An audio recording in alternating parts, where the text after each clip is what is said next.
Fries crispy भी हो चुकी है, कलर भी गोल्डन हो चुका है। इसका आप साउंड चेक करें। ये इंशाल्लाह आखिर तक इसी तरह कड़क ही रहेगी। ये क्रीम माशाल्लाह बन चुकी है। ये देखिए,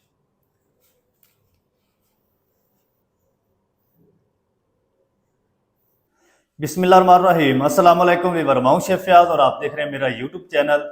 तो पहले की तरह फिर एक नई रेसिपी लेकर आपकी खिदमत में हाजिर हो गया हूँ। आज हम बनाएंगे बहुत ही मज़ेदार टेस्टी बाजार जैसे जिंगर पोटैटो फ्राइज बनाना सिखाऊंगा। बहुत ही मज़ेदार बनेंगे, बनाना बिल्कुल आसान है। चलें फिर इसको जल्दी से बनाना शुरू करते हैं और देखते हैं ये मज़ेदार क्रिस्पी जिंगर पोटैटो फ्राइज कैसे बनेंगे। वीडियो को तवज्जो से देखें। तो यहाँ पर ना मैंने तकरीबन 1 किलो आलू ले लिए। आलू आप सफ़ेद या रेड कोई भी ले सकते हैं अपनी मर्ज़ी से। तो इस सबसे पहले ना हमने इनके छिलके उतार के पानी के अंदर रखना है ताकि ये ब्लैक ना हो। अब हम क्या करेंगे, कटिंग बोर्ड ले लेंगे, इसको साइड पे करते हैं। सबसे पहले ना हम इसके स्लाइस बनाएंगे। ये देखिए इस तरीके, इस तरीके आपने स्लाइस बनाने, ना ज़्यादा पतले हों ना ज़्यादा मोटे हों। ये देखिए इस तरीके ना हम इसको फिंगर शेप में काट लेंगे। अगर आपके पास मशीन हो चिप्स वाली तो आप उससे भी इनको कट कर सकते हैं। इस तरह की पहले आपने इसके स्लाइस बनाने हैं जिस तरीके मैंने बनाए हैं, फिर आपने इसको इस तरीके फिंगर शेप में इसको कट कर लेना। तो सारे ना मैं इसी तरह फिंगर चिप्स सारी बना लूँ, कट कर लूँ, फिर आपको दिखाता हूँ। ये हम ज़ाया नहीं करेंगे, इसको भी हम साथ ही शामिल करेंगे।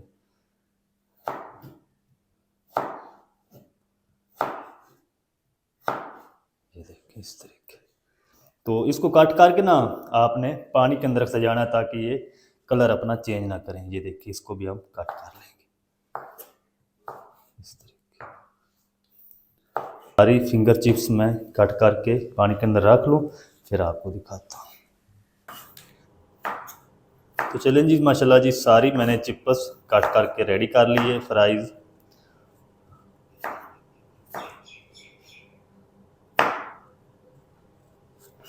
अब हम क्या करेंगे, अब हम इसको अच्छी तरह वॉश करेंगे। ये पानी निकाल देंगे, 2 पानी इसके अंदर और शामिल करेंगे और इसका जो स्टार्च वाला पानी है ना वो सारा हमने खुशक करना है। ये देखिए इस तरीके इसको काट कर लें आप। ये हम पानी निकाल देते हैं और इसके अंदर फिर पानी शामिल करेंगे। 2-3 पानी से अच्छी तरह वॉश कर लेंगे, फिर हम इसको बॉयल करेंगे। जो तरीका आज मैं आपके साथ शेयर कर रहा हूँ चिप्स बनाने का, फ्राइज़ बनाने का, इंशाल्लाह पहले आपने इस तरह ये फ्राइज़ नहीं बनाए होंगे और ना ही खाए होंगे। इतने ये क्रिस्पी और मज़ेदार बनते हैं। अच्छी तरह इसको धो लूँ, फिर आपको दिखाता हूँ। तो चलें जी, माशाल्लाह जी आलूओं को ना अच्छी तरह धो लिया है। ये देखिए माशाल्लाह कलर भी इसका चेंज हो चुका है। अब हम कटिंग बोर्ड को साइड पे करते हैं। यहाँ पर हम चूल्हे को ले आएंगे, चूल्हे को हम ऑन कर देते हैं। बिस्मिल्लाहिर्रहमानिर्रहीम। इस तरह की कढ़ाई रख लेंगे और इसके अंदर हम शामिल करेंगे पानी। चलें अब हम ये जो फ्राइज़ है ना ये भी शामिल कर देते हैं। चलें अच्छा, फ्राइज़ को ना आपने एक जोश दिलवाना है, इसको बॉयल नहीं करना। इसका हमने स्टार्च वाला जो पानी है ना वो निकालना है ताकि ये जो फ्राइज़ हमारी अच्छी तरह क्रिस्पी बने। जो भी बड़े महंगे होटलों पे मैकडॉनल्ड, KFC फ्राइज़ बनाई जाती है ना उसको पहले बॉयल किया जाता है, यानी कि उसको एक जोश दिलवाया जाता है पानी के अंदर ताकि उसका जो स्टार्च है जितना भी उसके अंदर है ना वो ख़त्म हो जाए, फिर वो ये अंदर तक क्रिस्पी बनती है। तो फ्राइज़ को एक जोश आ जाए फिर मैं आपको दिखाता हूँ। तो चलें जी, माशाल्लाह जी फ्राइज़ को ना एक जोश आ चुका है। ये देखें बॉयल यानी आना शुरू हो चुका है। तो इस टाइम पे आके ना इसको हम फ्लेम को ऑफ कर देंगे। इसको अच्छी तरह इस तरीके हिला देंगे। चले, अब हम क्या करेंगे, जल्दी से ये पानी हम स्टीनर में निकाल लेते हैं। ये देखिए,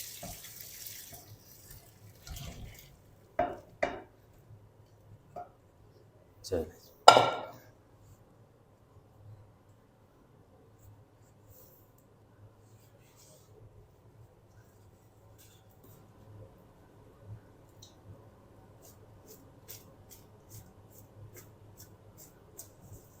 अब हम क्या करेंगे, इसको ना हम एक ट्रे में निकाल के इस तरीके फैला देंगे ताकि पंखा चले ना तो ये सारी अच्छी तरह ठंडी हो जाए, इसका जो पानी है ना वो सारा खुश्क हो जाए इस तरीके।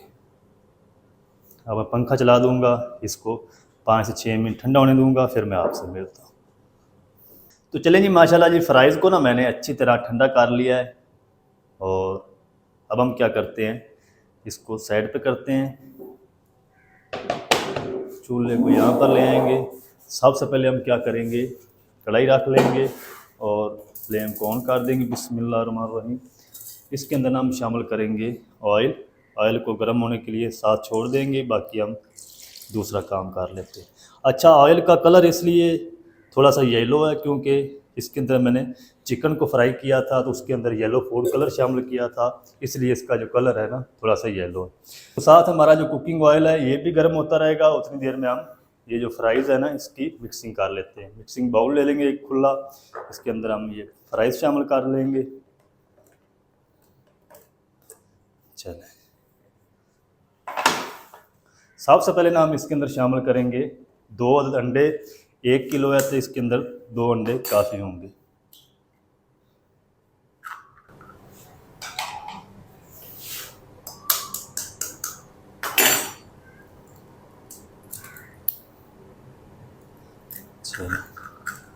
अच्छा, अब हम ना इसके अंदर शामिल करेंगे 1 टेबल स्पून तिक्का मसाला।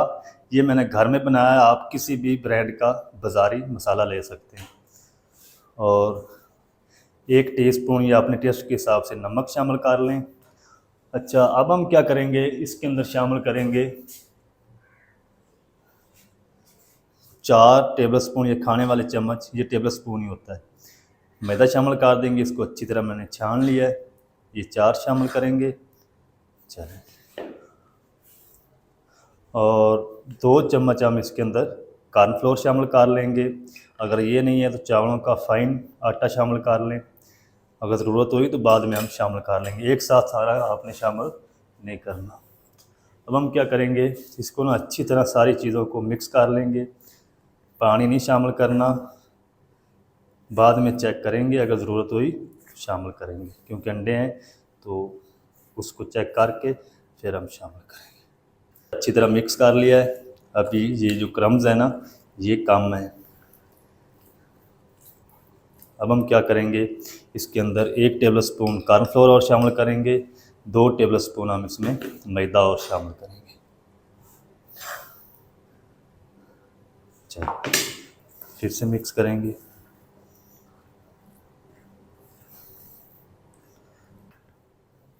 तो चलें जी, अच्छी तरह ना फिर से मिक्स कर लिया है। तो दूसरी बार जब मैंने इसके अंदर मैदा शामिल किया ना था कॉर्नफ्लोर, तो ये ज़्यादा थिक हो चुका है। जिसके अंदर ना हमने यक ठंडा पानी शामिल करना है, तकरीबन 2 से 3 टेबल स्पून इस तरीके, बस, इससे ज़्यादा नहीं शामिल करना। अच्छी तरह फिर से मिक्स करेंगे। तो चलें जी, माशाल्लाह जी, फ्राइज़ को अच्छी तरह मिक्स कर लिया है और ये देखिए माशाल्लाह ऊपर कितने ज़बरदस्त कोटिंग हो चुकी है। तो इसी तरह ना हमारे जो क्रम्स होंगे फ्राइज़ के ऊपर वो क्रिस्पी बनेंगे। चलें, अब हम क्या करेंगे, सारी चीज़ों को एक साइड पे करते हैं और चूल्हे को यहाँ पर ले आएंगे। तो चलें जी, माशाल्लाह जी, फ्राइज़ को फ्राई करने के लिए यहाँ पर मैंने कुकिंग ऑयल को अच्छी तरह गर्म कर लिया है। सारा सेटअप हमारा ठीक हो चुका है। तो अब हम क्या करेंगे, हाथ को हल्का सा गीला करेंगे, पानी लगाएंगे और ये फ्राइज़ हम इसमें शामिल कर देंगे। ये देखिए, इस तरीके ना आपने एक एक पीस करके कढ़ाई के अंदर शामिल करना है ताकि ये एक दूसरे के साथ चिपके ना। फ्लेम हाई रहेगा, हाई फ्लेम पे हमने इनको फ्राई करना है। तो जितनी कढ़ाई के अंदर आ जाएगी ना उतनी मैं शामिल कर दूंगा। इसको हम 2 बार फ्राई करेंगे, यानी आधी आधी करके।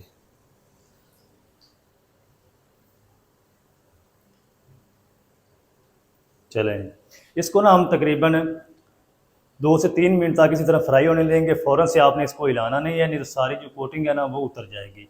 तो 2 से 3 मिनट इसी तरह हाई फ्लेम पे मैं फ्राई कर लूँ, फिर आपको दिखाता हूँ। अच्छा, जिंगर फ्राइज़ को मैंने तकरीबन 2 मिनट तक फ्राई कर लिया। अब हम इसको इस तरीके हिला देंगे। ये देखिए माशाल्लाह क्रम्स कितने ज़बरदस्त ऊपर बन चुके हैं फ्राई के ऊपर। और इसका जो फ्राई टाइम है ना वो तकरीबन इसको 4 से 5 मिनट लगेंगे, क्योंकि आलूओं को हमने बॉयल किया था तो ये अंदर से आलू पहले से ही सॉफ्ट हो चुके थे। तो प्यारा सा गोल्डन कलर आने तक हम इनको फ्राई कर लेंगे। ये अंदर तक पक जाएगी, क्रिस्पी भी हो जाएगी, फिर मैं आपको दिखाता हूँ। तो चलें जी, माशाल्लाह जी फ्राइज़ को ना मैंने तकरीबन 5 मिनट तक फ्राई कर लिया है। फ्राइज़ क्रिस्पी भी हो चुकी है, कलर भी गोल्डन हो चुका है। इसका आप साउंड चेक करें, ये इंशाल्लाह आखिर तक इसी तरह कड़क ही रहेगी।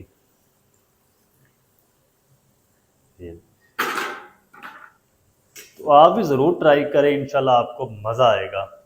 बाज़ार वाले जो कुरकुरे होते हैं या चिप्स होती है वो बच्चे आपके खाना भूल जाएंगे। इजी तरीके से बन जाती है। चले, अब हम क्या करेंगे, बाकी भी इसके अंदर शामिल कर देते हैं उसी तरह।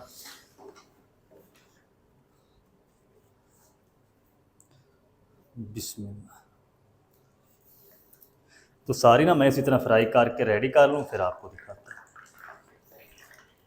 तो चलें जी, बिस्मिल्लाह रहमान रहीम। ये देखिए माशाल्लाह कितनी ज़बरदस्त जिंगर पोटैटो फ्राइज़ हमारी बनकर रेडी हो चुकी माशाल्लाह। ये देखिए माशाल्लाह, आप भी ज़रूर ट्राई करें, इंशाल्लाह मज़ा आएगा आपको। ये अच्छा, इसको ना आप केचप के साथ, पुदीने वाली ग्रीन चटनी के साथ खा सकते हैं, बहुत ही ये मज़ेदार लगती है। ये देखिए मैं कितनी क्रिस्पी और कुरकुरी माशाल्लाह बन चुकी है। अब हम ना इसको खा के चेक करते हैं। बिस्मिल्लाह।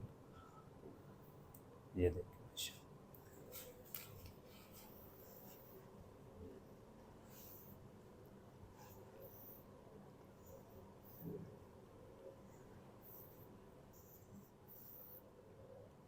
तो माशाल्लाह बहुत ही ज़बरदस्त टेस्टी बनकर रेडी हुई है। आप भी ज़रूर ट्राई करें, बनाना बिल्कुल आसान है और बहुत ही मज़ेदार बनती है।